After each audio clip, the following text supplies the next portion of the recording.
สวัสดีคณะกรรมการทั้ง3 ท่านและบรรดาแขกผู้เกียรติทุกท่านที่ได้นี้ข้าพเจ้ารัสซิวนาอายุ14 ปีมาจากมอต้นสถานีวันนี้ข้าพเจ้าจะมามอบเป็นวิศวะเจ้าคือของอาจารย์ปีวิสเปอร์ขอเชิญงานรับชมและฟังด้วยครับ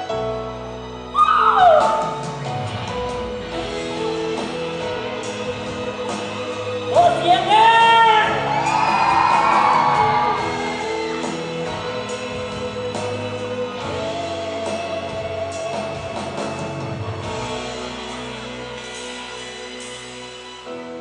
วันที่ลงหมดทางทางจะไปต่อวันที่ใจท้อปวดแห้งขาดกำลังใจ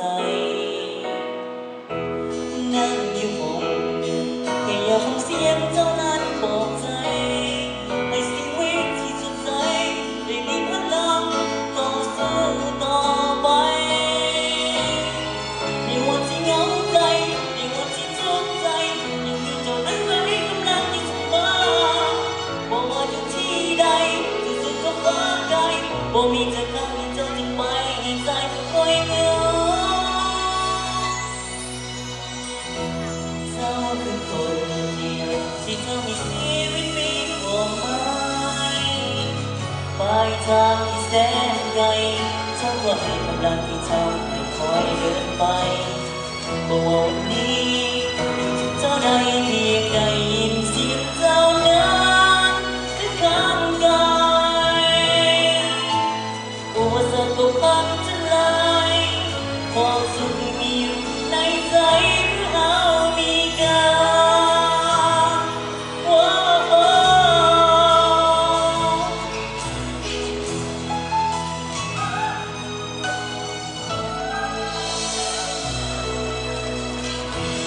วันที่หัวใจสู่สวงมีคนที่เข้าใจ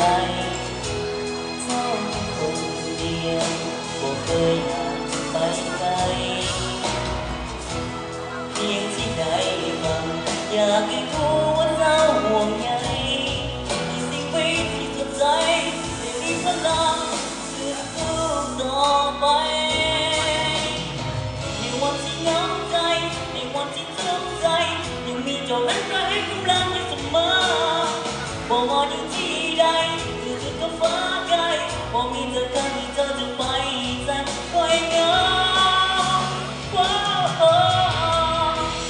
จ้าเป็นคนเดียวที่ทำให้ชีวิตมีความหมายปลายทางที่แสนไกลเจ้าก็ให้กำลังที่ทำให้คอยเดินไป